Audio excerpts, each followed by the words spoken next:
যার কাছে শান্তি মিলে তার সাথে স্থায়ী হওয়া যায় না। পৃথিবীতে মানুষ দখলের কোনো শক্তি নেই, কার মন ও মনোযোগ পাওয়ার তৃষ্ণা নিয়ে বেঁচে থাকা যেন এক অভিশাপ। অধিকার নেই, তাও আসক্তি।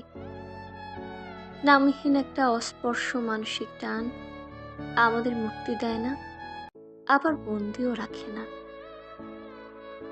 জীবনের গতিপথে মাঝামাঝি এমন এক জায়গায় এনে ছেড়ে দেয়, যা হতে পালাতে গিয়ে দেখি সে পথের কোনো শেষ গন্তব্যই নেই।